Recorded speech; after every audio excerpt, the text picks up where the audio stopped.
Hey guys, welcome to part 2 of my fall 2015 wrap up. And so these are the books that I finished in November. So I'll show you that right now. The first one, I did do a review for this one. So I will leave that linked down in the description below. But the first one I have here to show you guys is The Name of the Star by Maureen Johnson. And I gave this a 4 out of 5 stars. Again, I'll leave the link to my review down below. You guys can check it out and see my thoughts. Then, the next one that I got, or that I read in November, which I'm sad that the series is done and over. I love it so much. And that is The Mortal Instruments, City of Heavenly Fire by Cassandra Clare. So I finally read the 6th and final book in the Mortal Instruments series. And it's so bittersweet because, okay, first off, I gave this 5 out of 5 stars. Obviously, this book is amazing. And it's bittersweet because the whole book is amazing and I love it. And I love how it wraps up and closes, which there was at one point towards the end, something happens, I won't tell you what, but something happens that made me nervous, and I was like, no, they cannot end it like this. Not for this character, no. But then, things worked out, which I like. So, yeah, it's bittersweet because I loved it, and I'm sad to see it end. I wish there were a million more of these books. But I'm excited for the Dark Artifice to come out this year, Lady Midnight. I don't remember what month, but it comes out this year, 2016. And I am definitely excited for that. And I'm excited for the Shadowhunters TV show. I saw the little behind the scenes that ABC Family did Beyond the Shadows or something like that, where you get a behind the scenes look at the making of the Shadowhunters TV show.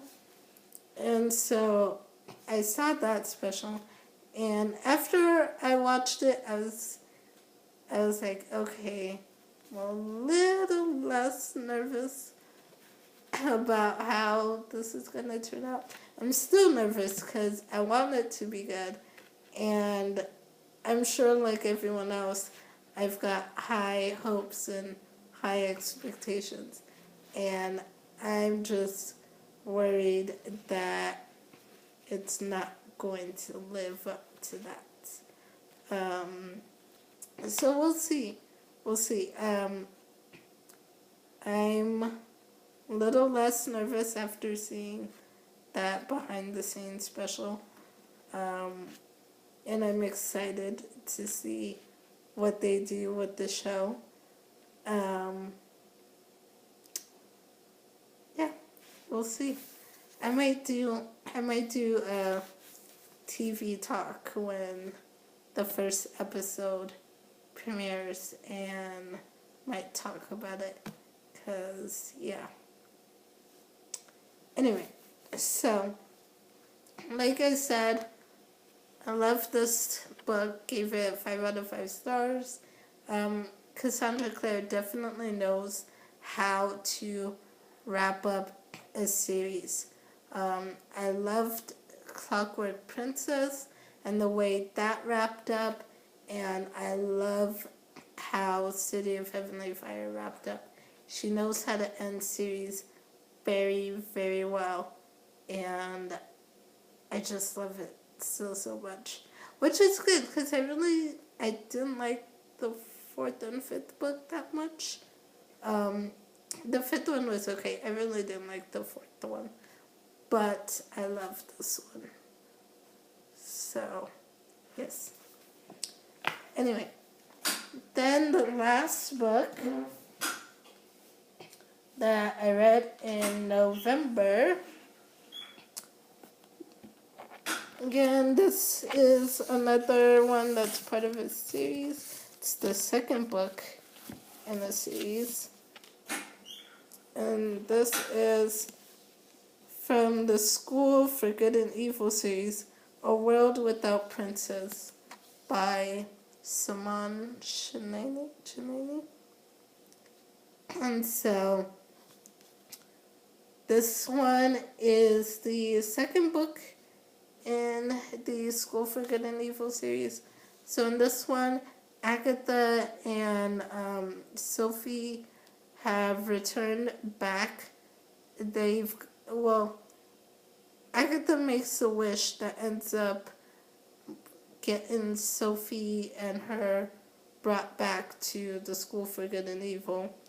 And pretty much Agatha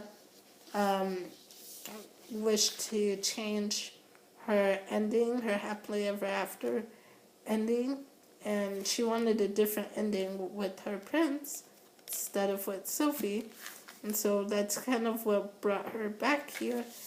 And when they get back to the school, they realize that it's no longer the School for Good and Evil. Now the two schools are separated by boys and girls. So all the girls are in one school, all the boys are in another, and they're pretty much, boys and girls are pretty much at odds with each other and are at conflict because, after what happened in the first book, which I'm trying not to say too much without giving away anything, but pretty much after what happened in the first one, they end up at odds. The girls end up at odds with the princess, and so there's this. They're on the brink of a war. There's a war brewing between the two. And Sophie and Agatha pretty much, again, for the second time, have to find a way home to have their happily ever after ending.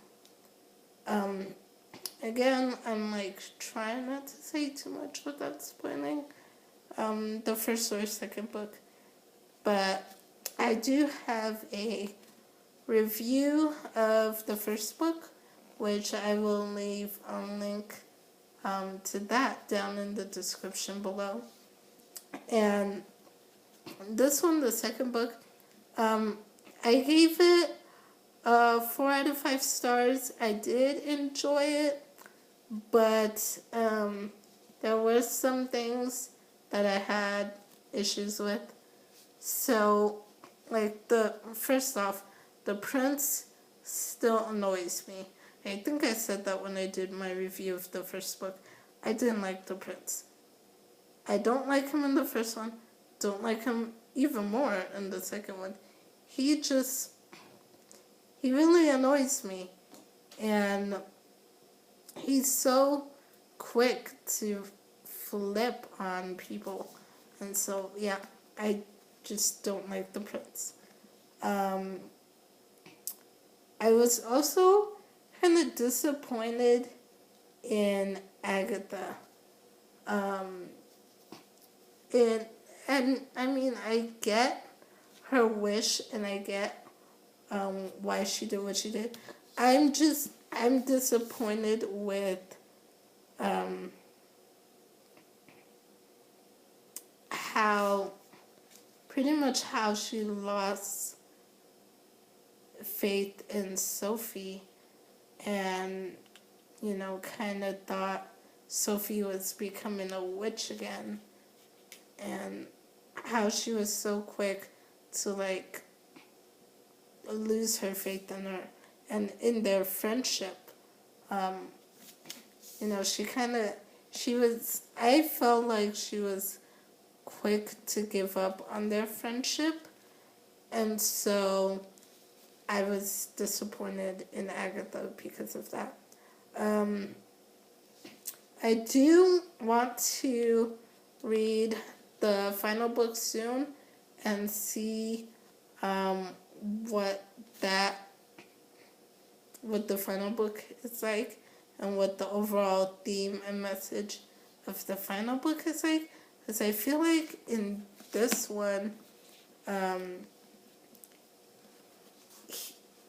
it went the complete opposite of the first book in terms of sort of the theme or the message that you get out of it. So I feel like in the first book it was more focused on the friendship between Sophie and Agatha and how, no matter what their backgrounds is, they were always going to be friends and they wouldn't ever let a guy come in between them.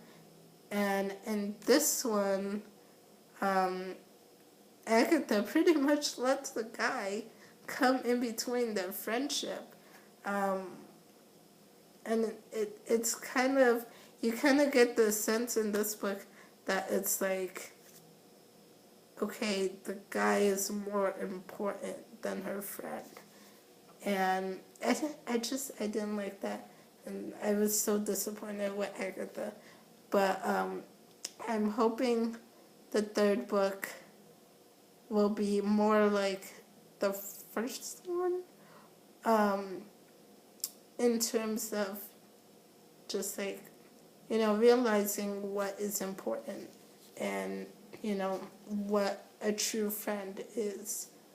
So, yeah. Hopefully I get to the third one soon because yeah. Like I said, I did like it, don't get me wrong. I did enjoy the story. It did keep me captivated and interested. I just had certain issues with it. So, but yeah, that's pretty much it. Those are all the books that I read in November and in fall. So, yeah.